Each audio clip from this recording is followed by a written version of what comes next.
শুয়ে আছে, মাথাটা দেখেন একদম পিছনের দিকে, একদম জ্বরের কাছাকাছি নেমে আসছে এবং মাও সেটা বুঝতে পারতেছে যে তার মাথাটা একদম নিচের দিকে। যে বাচ্চার চোখ, এই যে নাকের হাড়টা বোঝা যাচ্ছে, এই যে হচ্ছে তালুটা, মুখ বোঝা যাচ্ছে, সুন্দর বোঝা যাচ্ছে। হ্যাঁ, এই যে দেখেন একদম সুন্দর বোঝা যাচ্ছে যে নাক, চোখ, মুখ। হ্যাঁ, এই যে থুতনিটাও বোঝা যাচ্ছে, থুতনিটা। হ্যাঁ, আচ্ছা, এটা গেল। আপনারা দেখতেছেন পিছনে? আচ্ছা, ঠিক আছে, মাকে পরে দেখাবো। হ্যাঁ, এই যে এখানে এই যে বুকের ভিতরে আসছি যেমন আমরা হার্টবিটটা দেখতে পাচ্ছি। হ্যাঁ, পিঠটা, বাচ্চার পিঠটা একদম মায়ের পিঠের সাথে, দেওয়ালের সাথে লাগানো। হ্যাঁ, অর্থাৎ সে উপর চিত হয়ে আছে, সুন্দর, কত সুন্দর চিত হয়ে আছে। হ্যাঁ, এই যে হার্টবিটটা দেখেন। বাচ্চা মাঝে মাঝে একটু নড়তেও আছে, একটু পানির মতো পানিও খাচ্ছে। এই দেখেন পানি খাচ্ছে, এই যে বাচ্চা পানি খাচ্ছে, এই দেখেন, এই দেখেন হাঁ করে পানি খাচ্ছে, চমৎকারভাবে পানি খাচ্ছে, দেখছেন? এই যে বাচ্চা পানি খাচ্ছে, দেখছেন? পানি খায়, ও কিন্তু শ্বাস নেয় না। বাচ্চা কি শ্বাস নেয় মায়ের পেটে?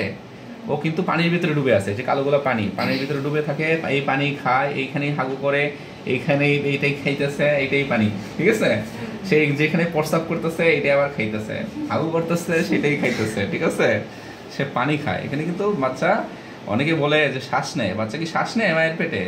না, বাচ্চা কিন্তু মায়ের পেটে শ্বাস নেয় না। দেখুন চমৎকার বোঝা যাচ্ছে যে নাকের হাড়টা একদম চঞ্চনা। হ্যাঁ, এবং এই যে তালুটাও বোঝা যাচ্ছে। হ্যাঁ, এই যে মুখটাও বোঝা যাচ্ছে। কিছুক্ষণ আগে আমরা দেখলাম বাচ্চা পানি খাইলো, কিছু এখন আর পানি এত বসে নাই, সে এত একটু পরে পানি খাবে, আমরা একটু দেখি বা বাকিগুলো দেখি। হ্যাঁ, হার্টবিট এই যে দেখতে পাচ্ছেন, এই যে পেটে মেরুদণ্ডটা একদম পিছনের দিকে, আমরা একদম পিছনের দিকে যাচ্ছি, পায়ের কাছাকাছি যাচ্ছি, পায়ের কাছাকাছি যাচ্ছি। এই যে দুই পা, দুই পায়ের মাঝে মাঝে কী দেখা যায় দেখেন তো, কত সুন্দর অন্ডকোষ দেখা যাচ্ছে। হ্যাঁ, মাশাআল্লাহ, অন্ডকোষ দেখা যাচ্ছে। তার মানে এটা কী বলেন, অন্ডকোষও দেখা যাচ্ছে এবং হচ্ছে পেনিসও দেখা যাচ্ছে। হ্যাঁ, পেনিসও দেখা যাচ্ছে। হ্যাঁ, সো এটা হচ্ছে, তাহলে আপনারাই বলবেন কি এটা। আচ্ছা, এখন আমরা পাগুলো যদি দেখি বাচ্চার, এই যে দেখেন পা, এই পাটা একদম দেওয়ালের দিকে, এই পাশে একদম মায়ের বুকের উপরের দিকে দিয়ে রাখছে, পাটা ঠেক দিয়ে রাখছে। হ্যাঁ, আচ্ছা, আরেকটা পা হচ্ছে দেখি আমরা, আরেকটা পা এই যে মুখের কাছাকাছি এসে পড়ছে। এই যে দেখেন আরেকটা পা মুখের কাছাকাছি এসে পড়ছে। হ্যাঁ, একটা পা হচ্ছে দেওয়ালে ঠেক দিয়ে রাখছে, আরেকটা পা মুখের কাছাকাছি এসে, এই যে দেখেন, এই যে, হ্যাঁ, এই যে এটা হচ্ছে গোড়ালি পায়ের। হ্যাঁ, হাঁটু যেটাকে বলি আমরা। হ্যাঁ, আর এটা পায়ের একদম এই যে পেনিসের অংশের গোড়ার সাথে, এবং এই যে দেখেন পায়ের পাতাটা একদম মুখের কাছে এনে রাখছে। হ্যাঁ, দেখছেন? আচ্ছা, এইটা কি? এটা হচ্ছে হাত।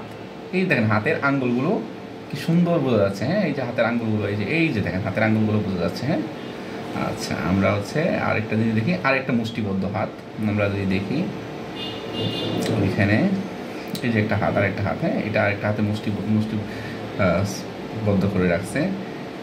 আচ্ছা, এটাতে আমরা যে পাটা গেল, পায়ের পাতাটা, এই যে, হ্যাঁ, পায়ের পাতাটা এটা। হ্যাঁ, এটা পায়ের পাতা, এই যে দেখেন দেখা যাচ্ছে, নড়বে দেখবেন। ঠিক আছে, পায়ের পাতা দেখবেন কিছুক্ষণ পর পর নাড়াবে। ঠিক আছে, আচ্ছা, আমরা হচ্ছে এরপরে হচ্ছে আমরা যেটা দেখবো, ওনার গর্ভফুলটার কী অবস্থা আছে। গর্ভফুলটা হচ্ছে ওনার, এই যে গর্ভফুলটা, এটাকে বলা হয় ফান্ডাল, অর্থাৎ উপরের দিকে আছে। জরায়ুর রাস্তার সাথে নাই, সামনে নাই। সামনে থাকলে বাচ্চার বের হওয়ার তো রাস্তা থাকে না, সো এটা জায়গা মতোই আছে।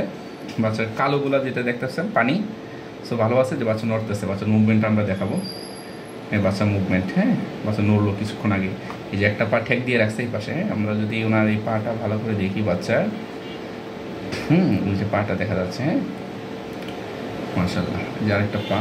হ্যাঁ, এই যে একটা হাত। হ্যাঁ, একটা হাত এই পাশে, ওই পাশে দিয়ে রাখছে। যে বাচ্চা হচ্ছে পানি খায়। ঠিক আছে, আমরা একদম পানি খাওয়ার ভিডিওটা আজকে সুন্দরভাবে দেখলাম, বাচ্চা মায়ের পেটে কীভাবে পানি খায়, যেখানে হাগু করে, প্রস্রাব করে, সেটাই আবার খায়, নিজেই খায়। সে মানুষের আসলে কিসের এত অহংকার, এটাই বুঝি না। একটা সময় আমরা কত অসহায় ছিলাম। হ্যাঁ, সো বড় হওয়ার পরে আমরা একজন প্রেসিডেন্ট হই, হ্যাঁ, একজন ডাক্তার হই, একজন ইঞ্জিনিয়ার হই। হ্যাঁ, আমাদের কত অহংকার জন্মে। সো সৃষ্টির সময় কিন্তু আমাদের অহংকার থাকে না। আমরা যখন ছোট থাকি কতই না নিরীহ থাকি, আর কতই না সুন্দর পরিবেশে থাকি। হ্যাঁ, কি সুন্দর, একদম প্রকোষ্ঠের ভিতরে কোনো চিন্তা নাই, কিছু নাই, শ্বাস নেওয়ার কোনো ঝামেলা নাই, খাবার খাওয়ার কোনো ঝামেলা নাই, মায়ের পেট থেকে ওটো সব কিছু পাচ্ছে। হ্যাঁ, সো এই ছিল আজকের মতো। আমাকে একটু দেখাবো। হ্যাঁ।